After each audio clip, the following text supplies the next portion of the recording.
오늘은 우리 교회 창립 71주년이 되는 주일입니다.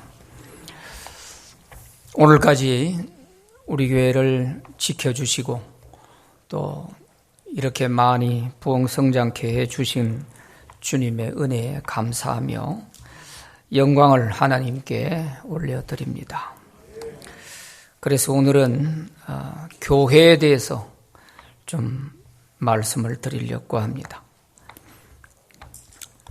장로 교단에 소속된 어떤 교회에서 장로로 선택을 받은 사람이 장로고시 면접 시험장에서 시험 면접관으로부터 당신이 섬기는 교회의 주인은 누구입니까? 하는 질문을 받았습니다. 그러자 한 분이 확신에 찬 목소리로 즉시 대답을 했습니다. 장로입니다. 그래서 우리 교회가 장로교 아닙니까? 하고 대답을 했습니다. 그래서 그분은 그 시험에서 떨어졌습니다. 고사장을 나오면서 이분이 그러면 목사인가? 그러고 나왔다는 거예요. 우리가 오랫동안 교회를 다니면서도 교회에 대해서 잘 아는 것 같지만 사실 교회에 대해서 잘 모르는 사람들이 많습니다. 교회는 성자 하나님이신 예수님이 세우셨습니다. 우리 한 사람 한 사람을 위해서 예수님께서 십자가에서 피를 흘리시고 돌아가심으로 우리를 죄에서 구원하셨습니다. 그래서 교회는 하나님의 부르심을 받아 예수 그리스도를 믿고 구원받은 사람들의 공동체입니다. 교회는 건물이나 사람들의 단체 모임이 아닙니다. 예수님께서 구원하신 성도들의 공동체가 교회입니다.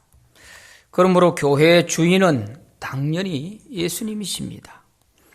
오늘 본문 마태복음 16장 18절에 보면 예수께서 내가 이 반석 위에 내 교회를 세우겠다 그렇게 말씀하십니다. 예수께서 교회라는 말을 처음 사용을 하셨습니다. 그래서 오늘 이 시간에는 예수님의 교회라는 제목으로 말씀을 드립니다. 첫째로 예수님의 교회는 신앙 고백 위에 세워졌습니다. 오늘 본문 18절 말씀에 보면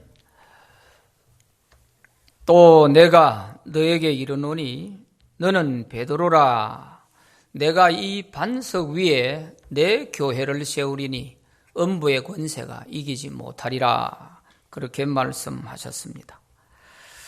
이 말씀은 베드로의 신앙 고백이 있고 난 이후에 예수님께서 하신 말씀이지 않습니까?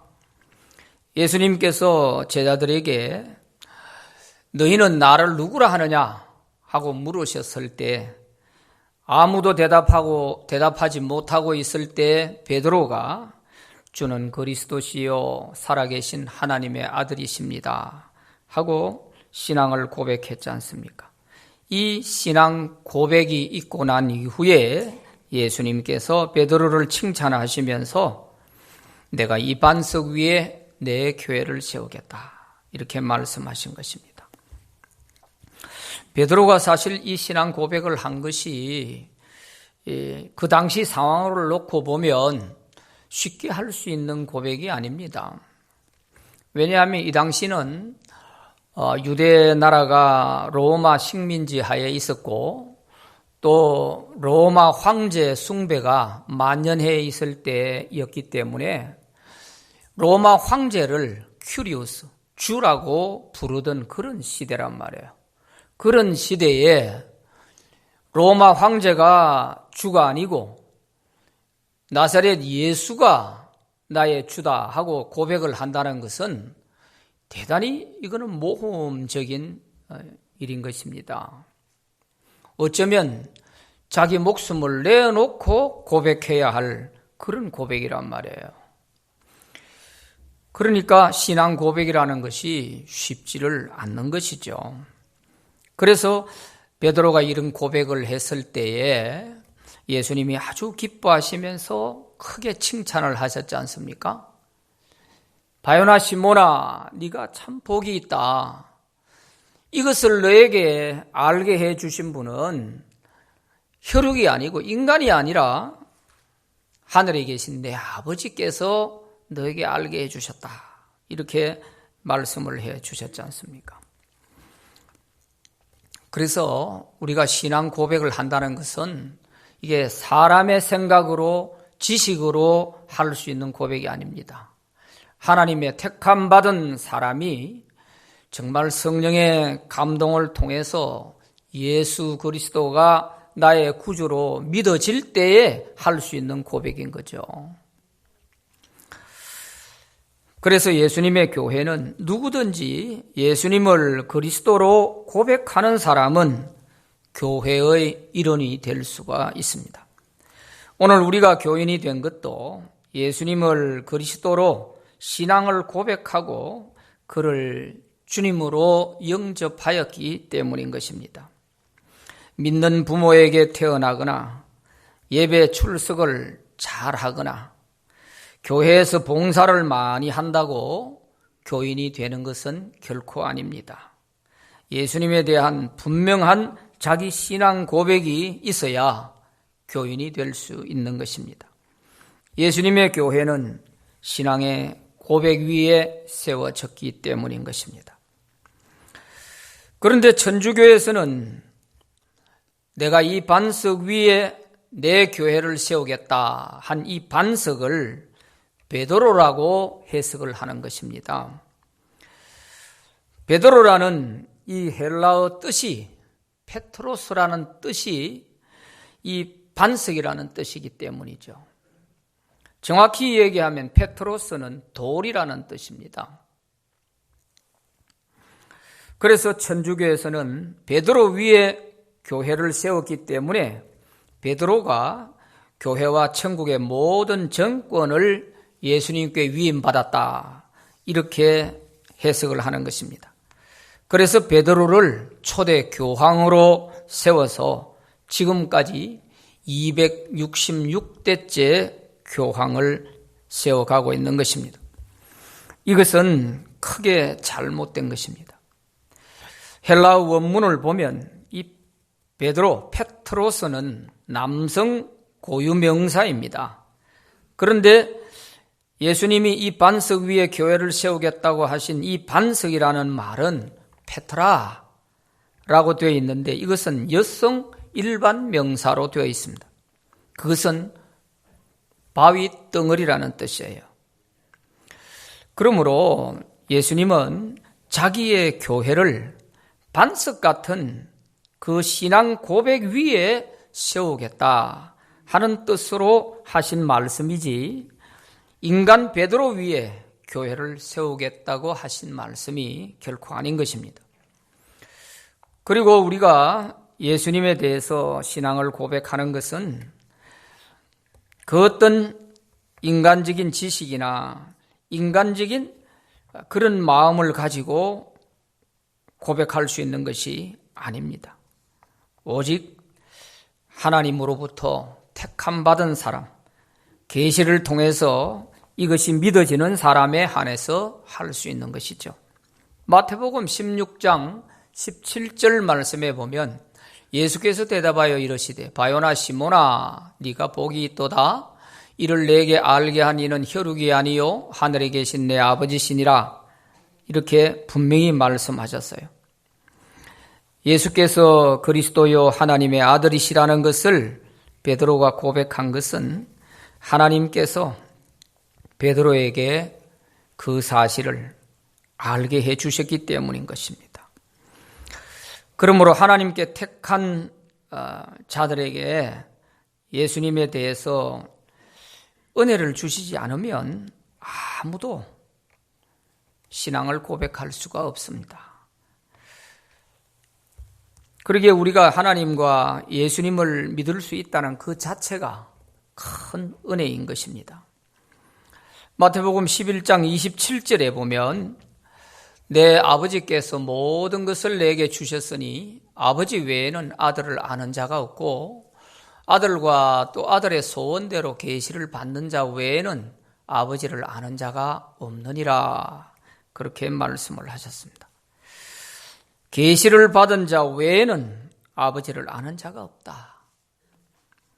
아주 중요한 말씀이죠. 그래서 사도 바울은 에베소서 2장 8절에서 너희는 그 은혜에 의하여 믿음으로 말미암아 구원을 받았으니 이것은 너희에게서 난 것이 아니요 하나님의 선물이라. 그렇게 말씀하십니다. 하나님께서 택한 자로 하여금 은혜를 주셔서 그 은혜로 말미암아 우리가 예수를 믿을 수 있는 것입니다. 그래서 하나님의 선물이라 그랬어요. 그러므로 우리가 예수 믿고 구원받은 것을 항상 늘 감사하시기를 바랍니다. 그런데 세상에는 예수님이 세우신 교회가 아닌 이단 교회들도 많이 있습니다. 예수님을 구주로 고백하고 그를 하나님의 아들로 믿는 것이 아니라 인간 교주를 구세주로 믿도록 함으로 이단이라고 규정을 하는 것입니다. 그들을 시기하거나 비판하기 위해서 이단 이렇게 하는 것이 아닙니다. 신학자들도 자기의 일생과 자기의 모든 명예를 걸고 연구해 볼 때 이건 도저히 하나님의 교회가 아니다. 이렇게 판단을 하기 때문에 이단이라고 규정을 하는 것이죠. 우리가 쉽게 볼 수 있는 것을 보면 자신을 어머니 하나님이라고 하는 이 하나님의 교회 장길자 같은 사람, 또 자신을 메시아라고 하는 통일교 문선명이 같은 사람, 이제 문선명이가 2012년도에 죽고 나니까 그 부인 한학자가 지금 총재를 맡아 있지 않습니까? 그리고 그 아들들이 뭔가 하나씩을 다 맡아가 지금 이렇게 끌고 가고 있는데 그 아들 가운데 장남이 그 문선명이 뒤를 이어서 이렇게 할례고 하고 있는데요. 그 아들이 그 이혼을 했잖아요. 그 큰 며느리 홍란숙이라는 여인과 함께 살다가 15년 살다가 그만 이혼을 했죠. 왜 이혼을 했나? 그 며느리 홍란숙 씨 얘기를 통해서 이 통일교의 정체가 더 분명하게 밝혀졌어요. 아무리 봐도 이것은 메시아가 아니라는 거죠. 그래서 이 홍란숙 씨가 하는 얘기가 자기 남편 그 아들도 하는 말이 우리 아버지는 그저 우리 아버지일 뿐이지 메시아가 아니라는 거예요. 그러면서 돈이 있으니까 이 아들들이 전부 마약 중독에 빠져가지고 가정이 안 되는 거예요. 자식들을 보호하기 위해서 할 수 없이 자식들을 데리고 이혼하고 도망을 친 거예요. 이래서 이것이 미국 사회에서 밝혀진 것입니다. 이렇게 거짓된 자들의 그 말로가 처참한 거죠. 신천지 이만희 같은 사람, 전도관의 박태선이 같은 사람, 또 JMS의 정명석 같은 사람, 다 이런 사람들이 자기가 하나님의 자리에서 지금 서 있단 말이죠. 자기가 구원자라는 거예요. 이 정명석이도 통일교에서 갈라져 나온 사람이에요. 다 뿌리가 이단에서 이렇게 나온 자들인 거예요. 이름만 바꾸어가지고 사람들을 현혹하고 있는 것입니다. 우리는 이것들에 대해서 잘 분별할 수 있는 이런 지혜가 있어야 할 것입니다. 그래서 이런 이단에는 절대로 구원이 없습니다. 구원은 오직 예수 그리스도에게만 있습니다. 사도행전 4장 12절 말씀에 보면 다른 이로서는 구원을 얻을 수 없나니 천하 사람 중에 구원을 받을 만한 다른 이름을 우리에게 주신 일이 없음이라 그랬습니다. 이 성경 구절 한 절만 기억하고 있어도 우리가 이단에 쉽게 빠지지 않습니다. 하나님께서 천하 사람 중에 구원받을 만한 사람의 이름을 우리에게 주신 일이 없다고 그랬어요. 오직 예수 외에는 구원받을 자가 없다고 했어요. 그런데 우리가 이 성경을 보면서도 이단에 빠지는 것은 그저 성경을 형식적으로 보기 때문인 것입니다. 요한복음 14장 6절 말씀에 예수님은 확실하게 쐐기를 박아 놓으셨어요. 내가 곧 길이요 진리요 생명이니 나로 말미암지 않고는 아버지께로 올 자가 없느니라 그랬습니다. 그러므로 우리는 예수 외에 자신이 메시아라고 구원자라고 하는 이런 자들의 현혹에 빠지지 않도록 특별히 우리가 주의를 해야 하는 것입니다. 심지어는 신학을 한 사람들까지도 이런 이단에 빠지게 되는 거예요. 특히 이 신천지에는 신학까지도 시켜가면서 이렇게 해서 우리 기성교회를 빼앗아가려고 하고 있는 것입니다. 그래서 이런 부분에 우리가 특별히 주의하고 예수를 열심히 믿는 것도 중요하지만 그보다 더 중요한 것은 바르게 믿는 것입니다. 두 번째는 예수님의 교회는 사탄의 권세가 이기지 못합니다. 오늘 본문 18절 말씀에 보면 내 교회를 세우리니 음부의 권세가 이기지 못하리라 그랬습니다. 여기서 말하는 음부의 권세는 죽음의 세력을 말합니다. 음부는 죽은 자가 들어가는 곳이기 때문입니다. 사탄은 우리를 죄를 짓게 해서 죽음에 이르게 하는 것이 그들의 최고의 목적이요, 죽음은 최고의 사탄의 무기인 것입니다. 그래서 사탄이 우리를 위협할 때 항상 죽인다고 하는 거죠. 죽음으로 위협하는 것입니다. 그러나 예수님의 교회는 이런 사탄의 위협에도 결코 굴하지 않는 것은 예수님이 죽음에서 부활하셨기 때문입니다.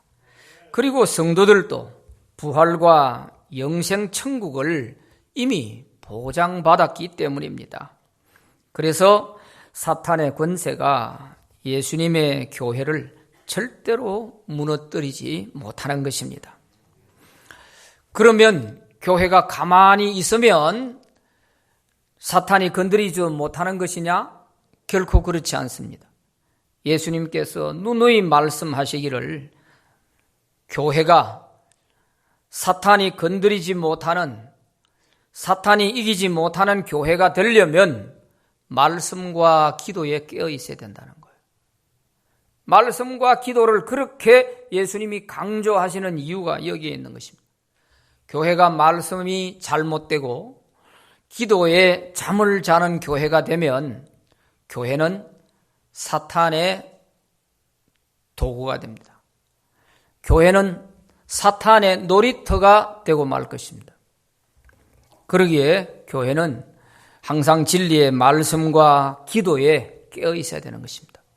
어떤 경우를 막론하고라도 교회가 기도에 잠을 자면, 개인도 기도에 잠을 자면 사탄의 도구가 될 수 있는, 사탄의 장난감처럼 이용되는 것입니다. 그러므로 우리는 항상 이 말씀과 기도에 깨어있기를 바랍니다. 아무리 코로나가 우리를 힘들게 만들어도 우리가 양보할 수 없는 것은 말씀과 기도에서 멀어지지 않도록 해야 돼요. 이것이 편안하고 좋다는 여기에 벌써 이제 습관이 되어지면 우리는 살아서나 산 게 아닙니다. 이름만 그리스도인이라는 이름을 갖고 있을 뿐이지 사실은 사탄의 장난감처럼 되어지고 있는지 모릅니다. 우리 교회가 71년 전에 창립될 경우에는 유교가 한참 극한 상태에 이르렀을 때예요. 전쟁으로 인해서 사느냐 죽느냐 하는 이런 문제가 있을 때 아니에요. 그런데도 이 부산의 피난민들과 함께 부산 지역에서는 교회는 사람들이 너무 많이 몰려와가지고 꽉꽉 차고 자리가 복잡했던 거예요. 그래서 우리 교회는 항석교회에서 사람들이 너무 많이 몰려와가지고 도저히 수용이 되지 않아서 분립을 하게 돼서 우리 교회가 생기게 된 거예요. 사워가 갈라져서 생긴 교회가 아니고 그 전쟁통에도 하나님을 의지하는 택함 받은 사람들이 너무 많이 몰려오니까 수용이 안 되니까 그래서 큰 길을 중심으로 해서 나눠가지고 이쪽 쪽에 있는 사람은 따로 하나 교회를 세워라. 이래서 생기게 된 거 아니겠습니까? 아무리 전쟁이라 할지라도 결코 교회를 무너뜨리질 못해요. 교회는 사탄이 결코 이기지 못하는 것입니다. 이런 우리 신광교회예요. 신광교회 출발이 전쟁에서도 목숨 내놓고서도 모여서 함께 기도하고 예배드렸던 이런 교회가 우리 신광교회의 시작이었습니다. 그런데 이 코로나 앞에서는 속수무책으로 무너지는 것 같아요. 기가 막혀요. 이것은 우리 신앙이 너무 많이 안일해진 것은 아닌가 이런 생각이 드는 것입니다. 과연 이 코로나가 끝났을 때 주저앉아 있는 교인들이 얼마나 다시 회복되고 일어설 수 있을까? 저는 이것이 참 많이 걱정이 됩니다.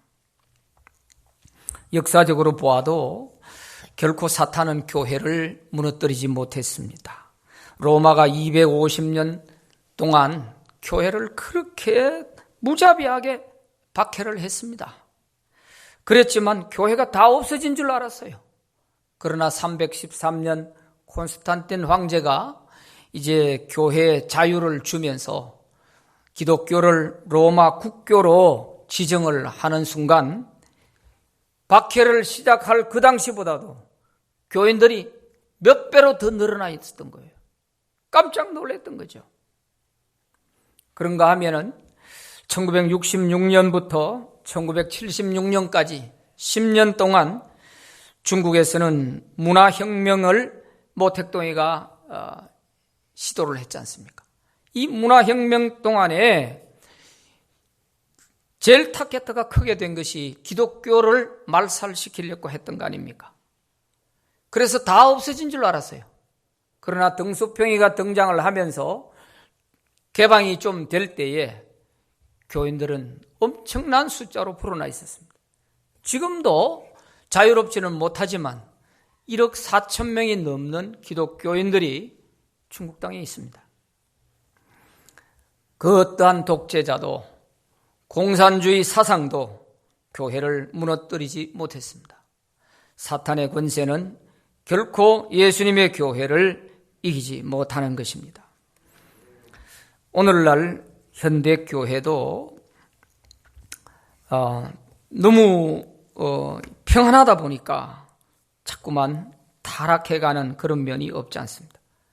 우리 개인적으로도 오히려 고난 중에서는 믿음이 더 강해지는데 평안할 때는 우리 신앙이 잠을 자고 나태해지고 신앙이 떨어지는 걸 볼 수 있잖아요. 교회도 그런 것 같아요. 황금만능주의와 편리주의에 물들면서 점점 교회가 타락하고 있는 모습을 봅니다.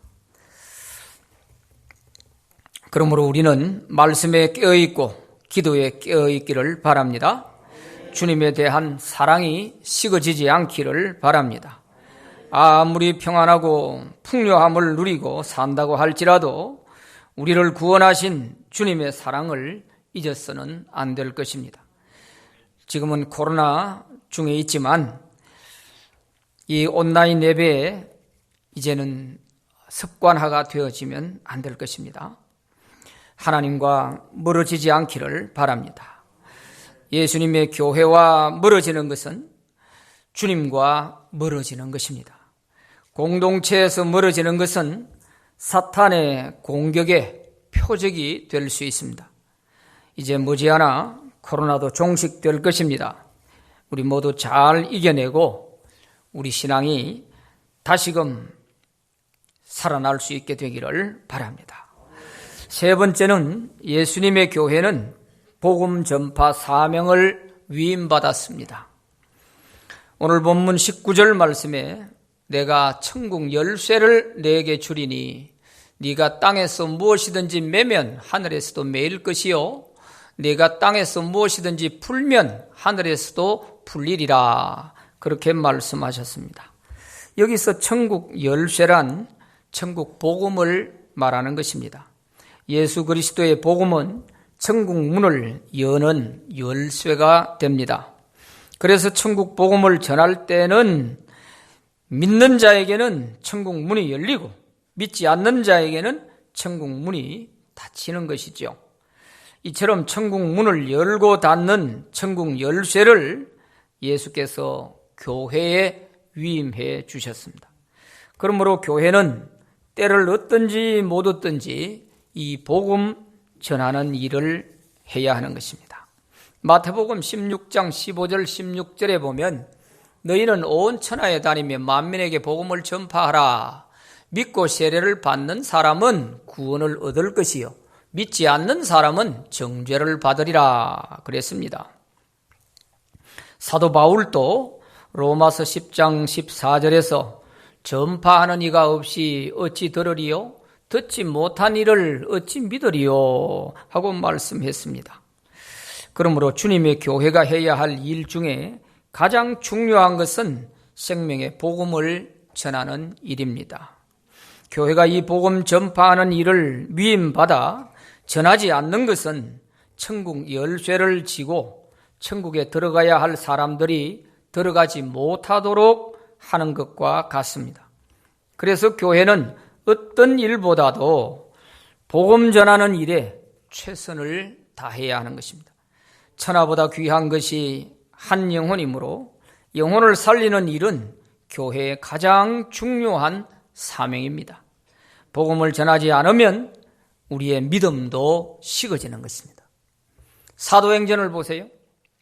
성령 충만하고 대단한 믿음을 가지고 역사하셨던 사람들이 다 어떤 사람들이었는가?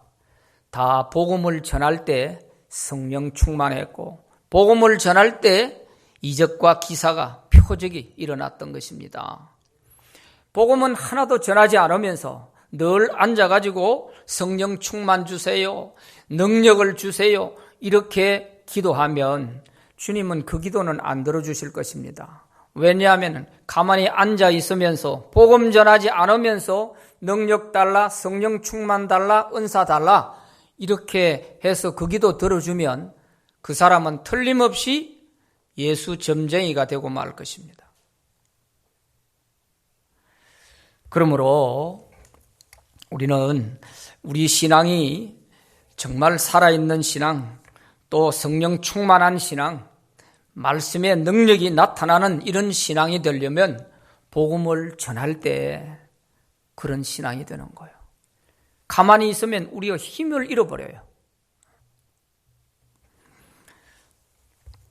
그래서 우리 그리스도인들이 지금은 야성을 다 잃어버렸어요. 그저 온실 안에 있는 화초처럼 말이죠. 야성을 다 잃어버려가지고 사탄과 싸우고 복음을 전하는 이런 야전에 좀 강해야 되는데 그런 능력이 없는 거예요. 이것이 제일 교회의 오늘 약점이 되고 있는 것입니다. 영국의 유명한 수학자요 철학자인 알프레드 화이트헤드 교수가 나이가 들었을 때 하루는 폭설이 많이 내린 런던 시내 길을 걷다가 어느 언덕길을 가고 있는데 한 할머니가 눈에 미끄러져서 허우적거리는 것을 보게 됐습니다. 그래서 달려가서 그 할머니를 구해 주었습니다. 그러자 그 할머니는 아이고 고맙습니다. 예수 믿는 분이신가 보지요 하고 인사를 했습니다. 그러자 이 화이트헤드 교수가 하는 말이 나는 예수를 믿지 않습니다 하고 대답하는 것입니다. 그러자 할머니가 갑자기 다짜고짜로 큰 소리를 지르면서 여보시오, 어쩌자고 다 늙은 사람이 예수를 믿지 않소? 나는 아까 눈 속에서 쓰러졌을 때 이러다 죽으면 주님 만날 것을 생각하고 찬송을 불렀는데 하고 이런 말을 하는 것입니다. 이 말을 들은 화이트헤드 교수는 큰 충격을 받았습니다. 저 할머니가 믿는 예수가 도대체 어떤 분이기에 죽음도 초월해서 만나려고 하는가? 나는 영국이 부러워하는 지식과 학문을 다 가졌으나 저 할머니가 가진 죽음 이후에 대한 지식이 없지 않은가? 이런 것을 생각하면서 그때부터 그 할머니가 나가는 교회에 나가기 시작했습니다. 그런데 한 달을 다녔는데 4주 내내 목사는 철학적인 설교를 했습니다.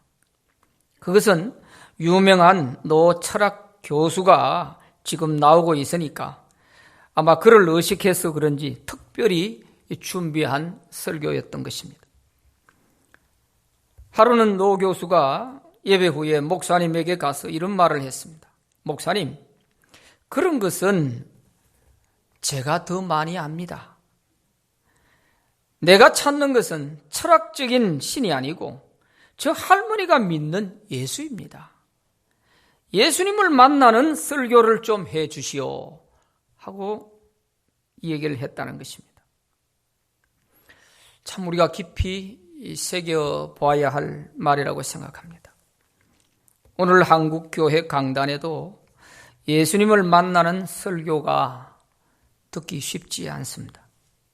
철학적인 설교, 신학적인 설교, 기복적인 설교, 은사자랑, 각종 프로그램의 홍수에 밀려서 예수님을 영접하고 예수님을 만나는 설교가 듣기 쉽지 않습니다.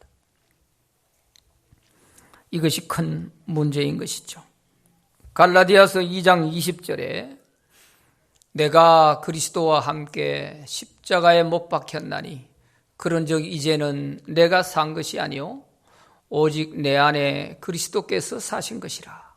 이제 내가 육체 가운데 사는 것은 나를 사랑하사 나를 위하여 자기 몸을 버리신 하나님의 아들을 믿는 믿음 안에서 사는 것이라 하고 말씀하십니다. 오직 내 안에 그리스도께서 사시고 있다. 내가 사는 것이 아니고 내 안에 그리스도께서 살고 계신다. 우리 안에 그리스도가 계신다면 우리는 언제 어디서나 항상 내 안에 계신 이 그리스도에 대해서 자랑하게 되고 그 예수님을 전할 수밖에 없는 것이죠. 그래서 우리 한국교회의 최근능 목사님, 본명은 최봉석 목사님이었습니다마는 워낙 그분을 통해서 능력이 많이 나타나고 기적이 나타나니까 별명이 최권능 목사님이 됐어요. 이분이 전도하는 전도 메시지가 예수천당, 불신지옥, 간단한 얘기지만 너무너무 복음이 함축된 얘기입니다. 그래서 어디를 돌아다니더라도 예수천당, 불신지옥 이거를 외치고 다닌 거예요. 간단하지만 이 말 속에 다 들어있는 거죠. 믿으면 구원받고 믿지 않으면 구원 못 받는다. 이분이 일제하에 감옥에 끌려가서 일본 순사들에게 고문을 당할 때 매로 때리면은 비명을 지르는 것이 아니라 예수천당, 불신지옥 이거를 외쳤다고 하는 것입니다. 매를 한 대 때릴 때마다 예수천당. 그래서 당신은 도대체 건드리기만 하면 왜 예수천당, 불신지옥이 나오는 거요? 그러니까 내 안에는 예수로 가득 차 있어서 건드리기만 하면 예수가 나온다. 그런 말을 했다는 거예요. 여러분 이거 우리가 깊이 생각해 봐야 돼요. 내 안에 무엇이 들어있는지, 정말 건드리기만 하면 내 안에 예수가 나오는지 이거 정말 생각해 봐야 될 일 아니겠습니까? 그 고문을 당하는 자리에서 말이죠. 아파서 비명을 지르는 것이 아니라 내 안에 계신 예수가 나온다는 거. 정말 나는 그럴 수 있을까? 이런 생각을 해보게 되는 거죠. 이제 우리는 내 안에 계신 주님을 확인합시다. 그리고 예수님이 피로 세우신 교회를 사랑합시다.